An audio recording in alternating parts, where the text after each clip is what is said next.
मते स्मृतिरपि त्वय्यर्चनं चापि ते हस्तावञ्जलये कथाश्रुतिरतः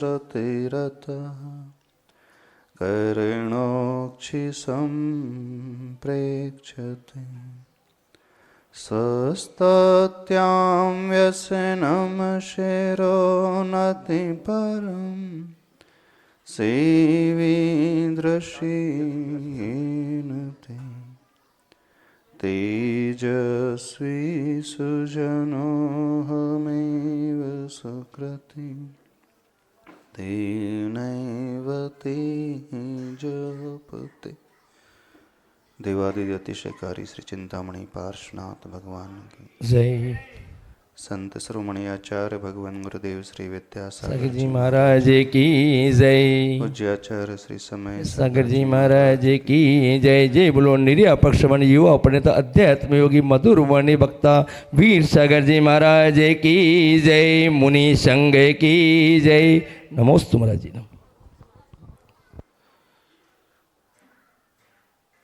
अपने जीवन को व्यवस्थित बनाने के लिए हमें एक आलम्बन की आवश्यकता होती है, जिसका हम आश्रय ले लेते हैं उसी के अनुरूप हमारा जीवन भी बनने लगता है। पारसमणि का आश्रय लेकर के लोहा सोना बन जाता है।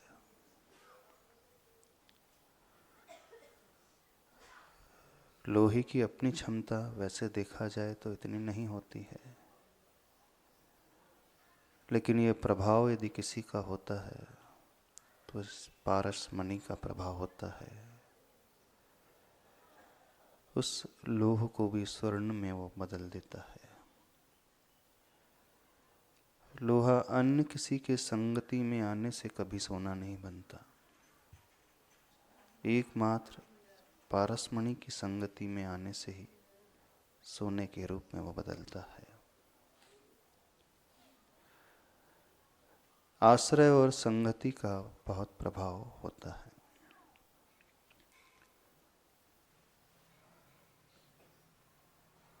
जब भक्ति करते हैं, प्रार्थना करते हैं, उस श्लोक में एक बात आती है, शास्त्राभ्यासो जिनपतिनुति संगति सर्वदार्य।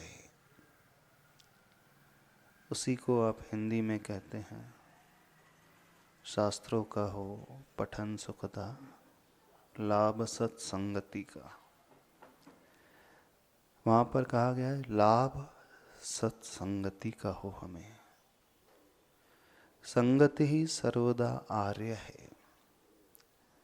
संगति हमेशा आर्य पुरुषों की हो, सज्जन पुरुषों की हो। जैसी संगति होती है वैसी ही गति हो जाती है और वैसी ही मति भी हो जाती है। मुकमाटी ग्रंथ में आचार्य भगवान ने लिखा है, उजली उजली जल की धारा बादलों से जब वह गिरती है, धरा धूल में आ मिलती वह कीचड़ में ढल जाती है। सर्प के मुख में जाकर के वही विष के रूप में बदल जाती है।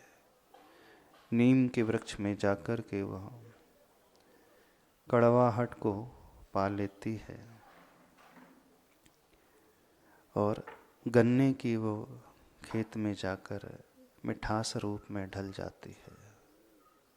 उजली उजली जल की धारा बादलों से जब झरती है, जहाँ जहाँ वो जल की धारा जाती है, सीप के मुख में जाती है तो मुक्ता का वह रूप ले लेती है। विषधर के मुख में जाकर के वह विष का रूप ले लेती है। नीम के खेत में जाकर के वो कड़वी हो जाती है और गन्ने के खेत में जाकर के वो मीठी हो जाती है। जल की धारा तो एक ही होती है, जल का स्वभाव तो एक जैसा ही था। वो शुद्ध जल था, लेकिन वही जल जब धराधूल में मिल जाती है तो कीचड़ का रूप ले लेती है। मिट्टी में जाकर के वो जल कीचड़ बन जाता है।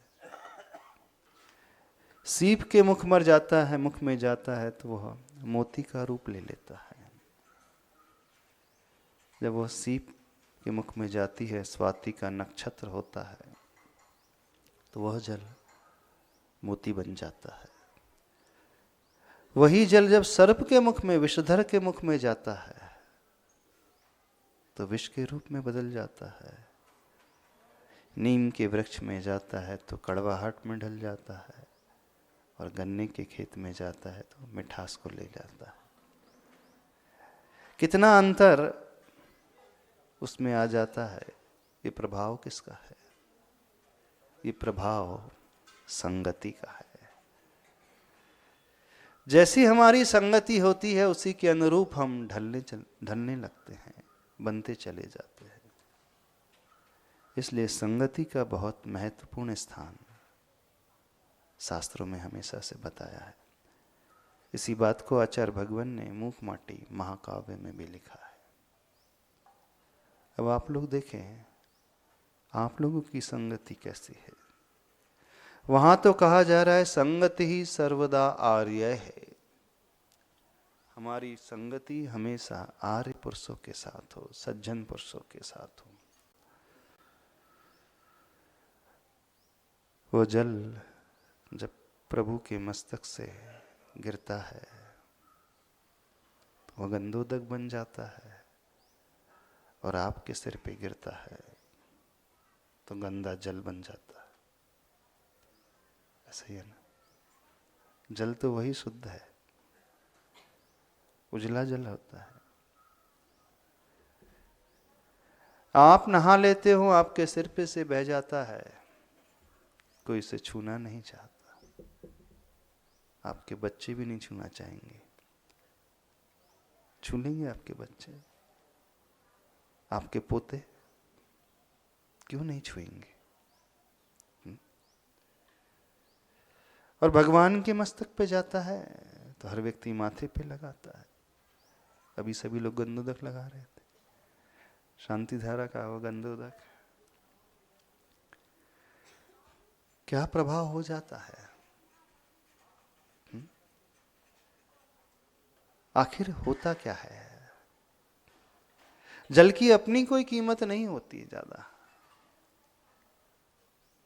लेकिन आश्रय किसका पा रहा है, सारा खेल है तो उसका है। आप किसके आश्रय में रहते हैं, किसकी संगति में रहते हैं? कभी आपने चेक करने की कोशिश की? क्योंकि क्षमता तो जल के भीतर थी, जैसा चाहा वैसा वो ढल गया। क्षमता आपके भीतर भी है, आप भी जो चाहो वो हो सकते हो, बन सकते हो। लेकिन हमारा अच्छा बनना, हमारा बुरा बनना, हमारा ऊपर उठना, हमारा नीचे गिरना, हमारा उत्थान अथवा हमारा पतन किस पर आधारित हो जाता है? उस आश्रय पर आधारित हो जाता है, संगति पर आधारित हो जाता है। आज तक जो संगति की है वो अच्छी तो की नहीं है, क्योंकि जिसके साथ आप रहे हैं उसकी संगति में रहने से आपकी वैल्यू बढ़ी है कि घटी है, बता सकते हो? आपकी कीमत, आपका जीवन ऊपर उठा है कि नीचे गिरा है? कैसा है?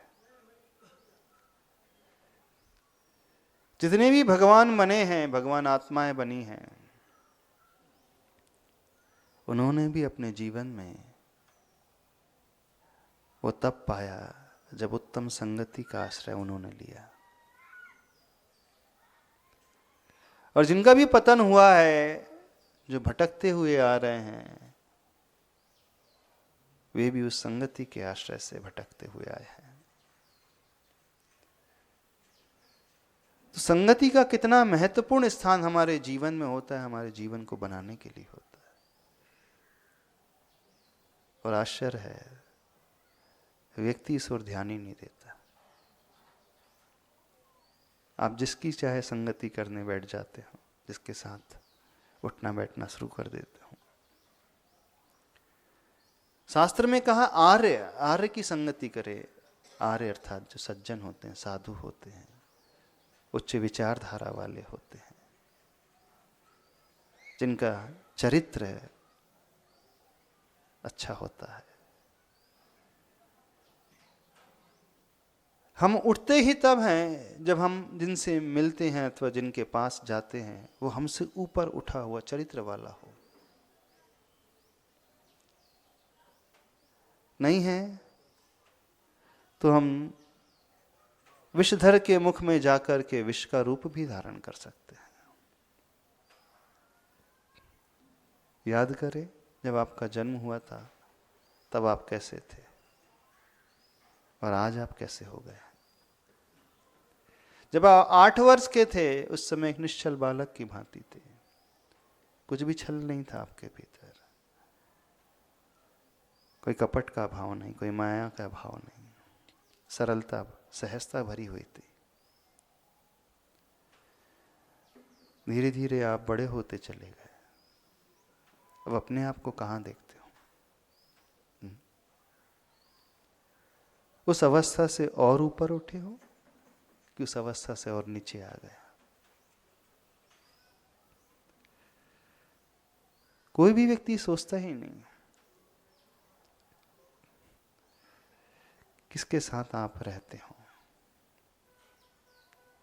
किस प्रकार की धारणा आप बना करके जीते हो।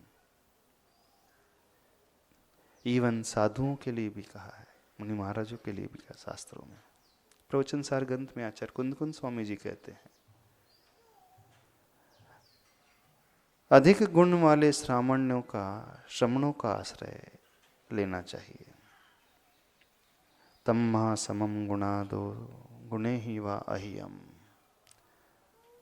जो हमसे अधिक गुण वाले हैं उनका हम आश्रय लेना सीखे, उनकी संगति में रहना सीखे।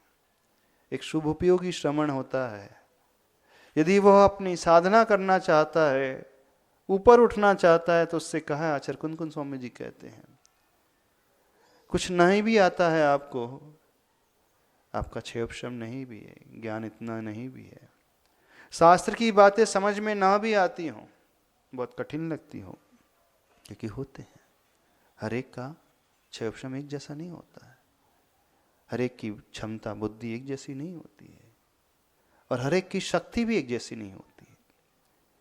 ज्ञान की भी बात की जा रही है और शक्ति की भी बात की जा रही है, क्योंकि सबका अपना अपना ज्ञानावर्णी कर्म का क्षयोपशम होगा, उसी के अनुसार उसे ज्ञान प्राप्त होता है। सबका अपना अपना वीर्यांतराय कर्म का क्षयोपशम होगा, उसके अनुसार उसकी शक्ति होती है। मान लीजिए हमारी शक्ति विशेष नहीं है, हमारा ज्ञान विशेष नहीं है, हमारी क्षमता विशेष नहीं है, तो क्या करें? वे आचार्य भगवान कहते हैं कुछ मत करें, आप सिर्फ अपने से अधिक गुण वाले साधुओं के साथ रहना शुरू कर दो।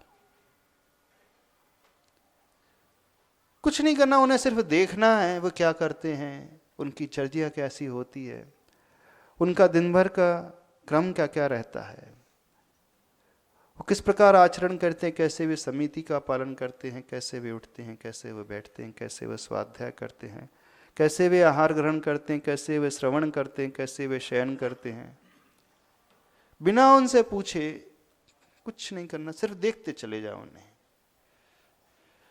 कैसे वो अपनी समितियों का पालन करते हैं। क्योंकि जब हम उनके निकट रहने लगते हैं और उनकी हर क्रियाओं को देखने लगते हैं, तो धीरे धीरे उनका प्रभाव अपने आप हम पर पड़ने लगता है। विज्ञान यही कहता है। जैसे वो बालक होता है, उसकी शक्ति भी नहीं होती है और समझ भी नहीं होती है, वह सिर्फ आसपास की एक्टिविटीज को देख करके सीख लेता है, क्योंकि उसे भाषा ज्ञान भी नहीं आता, कोई लैंग्वेज नहीं समझती उसे। वो जहां रह रहा है, जिनके साथ रह रहा है, उनकी क्रियाओं को देख करके वो छोटा सा बालक सब कुछ सीखते चला जाता है। समय सार ग्रंथ में एक उदाहरण दिया है, कलश में शायद उदाहरण आता है। दो तोते, एक ब्राह्मण क्या पला और एक वेश्या क्या पला। जो ब्राह्मण क्या पला था, जब भी उस घर में कोई आता था वो सीधे उसके मुख से राम राम निकलता था। और जो वेश्या और ऐसे कुल में पला था, जहाँ हिंसा होती थी, व्यसन होते थे, उसके मुख से हमेशा मारो काटो यही शब्द निकलते थे। एक पशु, तोता, दोनों एक साथ जन्म लिए, एक ही माँ से जन्म लिए। एक ब्राह्मण कुल में पल करके वह प्रभु का नाम लेने लगा, और एक वेश्या के जाकर के जब उसका रहना हुआ तो व्यस्तों का नाम लेने लगा, हिंसा का नाम लेने लगा, मारो काटो का नाम लेने लगा, पियो खाओ का नाम लेने लगा। ये उदाहरण समय सार कलश में दिया है, बिल्कुल आचार्य अमृतचंद स्वामी जी ने दिया, अथवा समय सार ग्रंथ में भी आता है ऐसा। तो कितना ज्यादा असर हमारे ऊपर उस संगति का होता है, कैसे प्रभाव पड़ता है। हम जिसकी संगति में रहने लगते हैं, इन आंखों से जिसे हम देखते हैं, इन कानों से जिन शब्दों को हम सुनते हैं,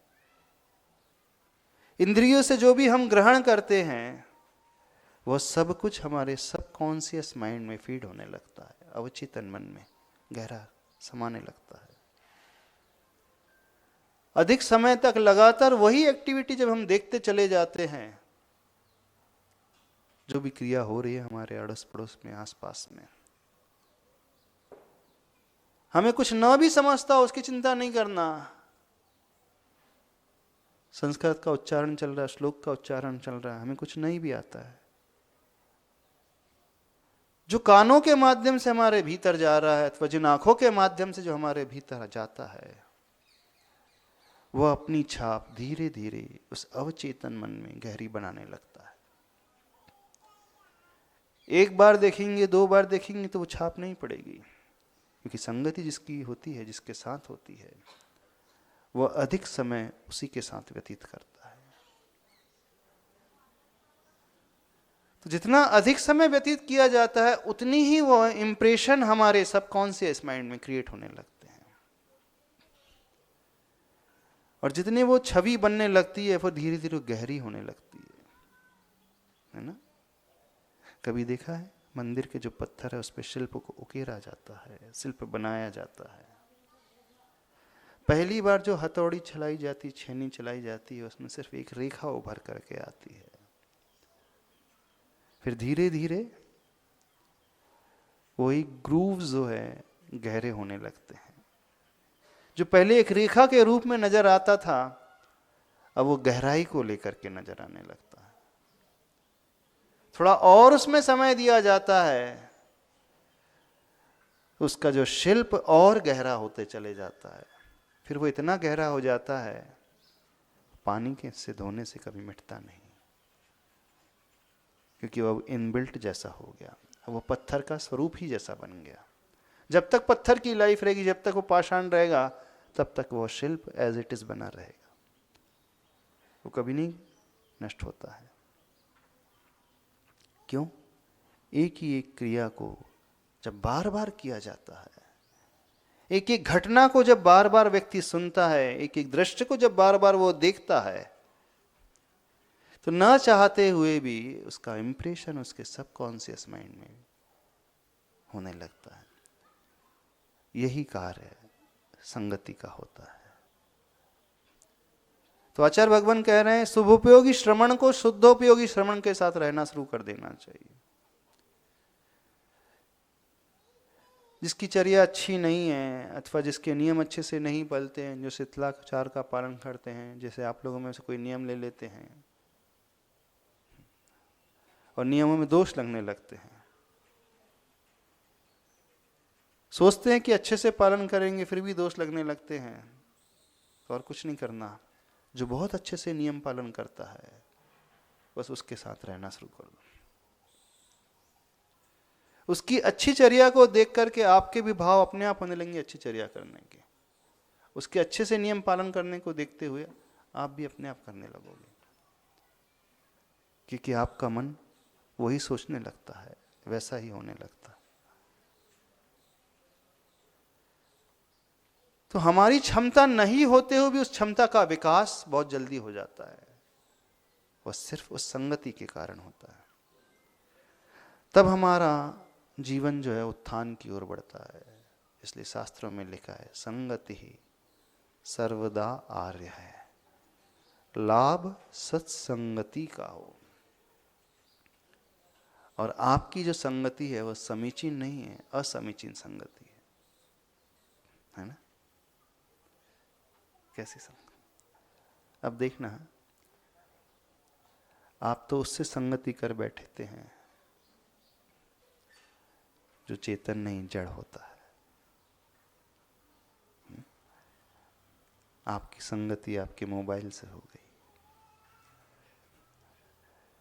और तो और आज के माता पिता अपने बच्चों को भी मोबाइल की संगति दिला देते हैं। आज की माँ उस 2 साल के बालक को, 2 साल की बालिका को, 1 साल की बालिका को क्या देती है? मोबाइल दे देती है। शायद वो बहुत अच्छा सज्जन होगा, अब वो छोटा सा बालक, छोटी सी बालिका खिलौने नहीं देख रही है, अब डिजिटल खिलौने देख रही है वो, है ना। सब कुछ ऑनलाइन देख रहे हो। आपको क्या लगता है फिर वो बड़ा होकर के क्या बनेगा? आपकी सेवा करे? क्यों नहीं कर सकता? विशेषकर उस एज की में संगति का प्रभाव और भी स्पीड से फैलता है, क्योंकि वो सबसे ज्यादा ग्रोइंग फेज होता है। सब कुछ बढ़ने वाला होता है। शरीर बढ़ेगा, हड्डी बढ़ेगी, मांसपेशियां बढ़ेंगी, ऊंचाई बढ़ेंगी, सब कुछ बढ़ेगा। जब शरीर की ग्रोथ रुक हो जाती है 18 ईयर्स के आसपास आते वक्त, उसके बाद जब शरीर नहीं बढ़ता है तो हमारा विकास भी मानसिक रूप से उसके बाद ज़्यादा नहीं हो पाता। देखना, बाल्यावस्था में जो याद हो जाता है, कंठस्थ हो जाता है, बड़े होकर के वो नहीं हो पाता। देखा होगा ना आप लोगों ने, बचपन में जो आपने कंठस्थ कर लिया था, भक्तामर याद कर लिया था, आज भी याद है। यदि हम आज आपसे कहें कि तत्वार सूत्र याद कर लो, पाठ करते रहोगे तो भी याद नहीं होगा। शुरुआत के दौर में तुरंत हो जाता है, जल्दी 2-3 बार पढ़ते हो जाता है, और बड़ा होने के बाद नहीं होता है, जबकि होना उल्टा चाहिए था। जब व्यक्ति बड़ा हो जाता है तो उसका तो ज्ञान और विकसित हो जाता है, मेमोरी और शार्प होने लगती है, तो उससे और जल्दी याद होना चाहिए। ऐसी है ना। बाल्यावस्था में उसका ज्ञान का विकास इतना नहीं होता, क्षमता भी नहीं रहती, तो उससे तो धीरे याद होना चाहिए। पर होता उल्टा है, बचपन में उसे जल्दी याद हो जाता है, लर्न जल्दी कर लेता है, और बड़ा होता है तो वो लर्न भी नहीं ज़्यादा कर पाता, याद भी नहीं कर पाता। क्यों? क्योंकि जब बचपन से वो युवावस्था की एज आती है, उसका शरीर बढ़ता है, हड्डियां बढ़ती हैं, सेल्स बढ़ते हैं, सब कुछ बढ़ता है, सब कुछ ग्रोइंग फेज में रहता है। उस समय वो जो देख रहा है, वो जो सुन रहा है, वहीं से उसका निर्धारण हो जाता है कि भविष्य में वो कैसा बनेगा।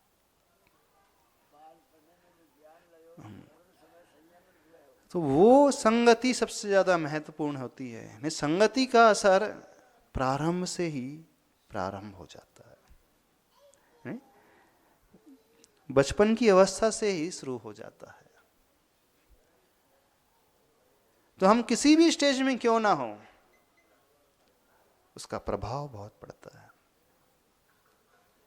इसलिए यदि हम अपना विकास करना चाहते हैं, अंतरंग से अपने आप को अच्छा बनाना चाहते हैं, आचरण हम अपना अच्छा व्यवस्थित देखना चाहते हैं, चरित्र निर्मल बनाना चाहते हैं, व्यवहार कुशल बनाना चाहते हैं, हमें कुछ न भी आता हो, ज्ञान ज़्यादा न भी हो तो चिंता नहीं करना। बस एक बात अवश्य ध्यान रखना, हमारी संगति कैसी है। आचार्य भगवान को लिखना पड़ा, जब इष्ट प्रार्थना की बात आती है, प्रतिक्रमण के पश्चात मुनि महाराज के लिए कहा है, श्रावक के लिए कहा है, जब आपकी पूजा समाप्त हो जाती है ना, तब अंत में जब विसर्जन करते उस समय पंक्ति आती है ना, शास्त्रों का हो पठन सुखदा, लाभ सत्संगति का, सदव्रतों का सुजस करके, दोष ढांकू सभी का, बोलू प्यारे वचन हित के, आपका रूप ध्याऊं, तब लो लीन रहूं प्रभु, जब लो ना मुक्ति पद पाऊं। ऐसी कुछ है। प्रतिदिन ये पंक्ति आप गुनगुनाते भी हैं, पढ़ते भी होंगे जो रोज पूजन करते हैं, लेकिन उसके अर्थ की ओर शायद ध्यान नहीं देते। देते हो? पढ़ करके ऐसे ही निकाल देते हैं।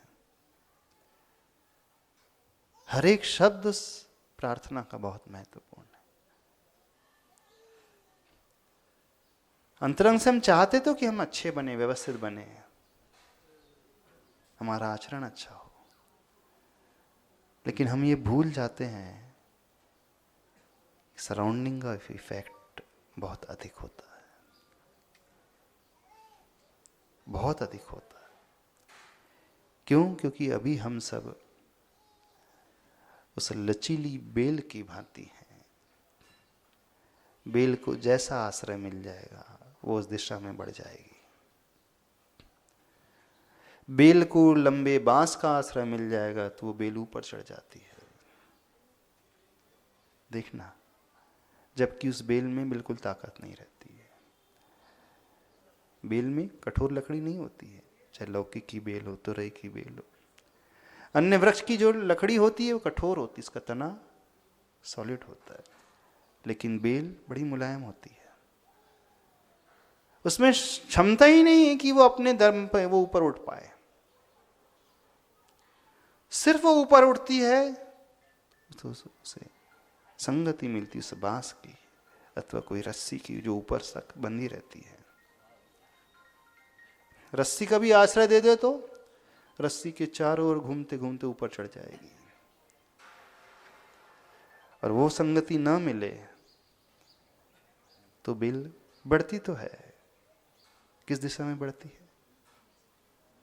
नीचे की ओर बढ़ती है, आड़ी तिरछी बढ़ेगी, पर बहुत अधिक तक जी नहीं पाएगी, अधिक समय तक जी नहीं पाती। वो नीचे वाली बेल जो है बहुत जल्दी वो मुरझा जाती, क्योंकि उसे स्थान ही नहीं मिल पाता है।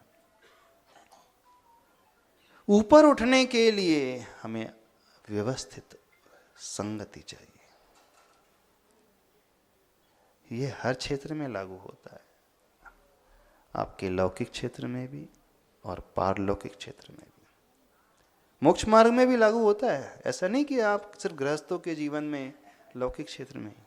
आचार्य भगवान तो प्रवचन सार में कह रहे हैं कि सामान्य साधु को, जो योगी होते हैं, विशेष तपस्वी होते हैं, विशेष ज्ञानी होते हैं, विशेष चर्या वाले होते हैं, उनकी संगति में रहो। बस कुछ नहीं करो, उन्हें देखो।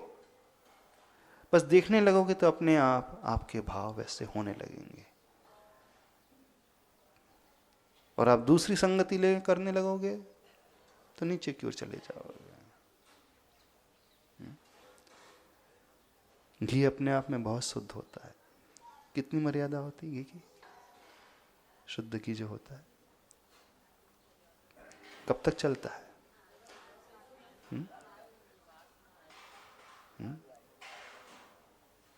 दिनों नहीं, वर्षों तक भी चल सकता है। जो शुद्ध घी है, यदि व्यवस्थित तरीके से पैक करके रखा जाए तो वर्षों तक सुरक्षित रहता है, इसकी मर्यादा। और वही घी पानी का संयुक्त पाले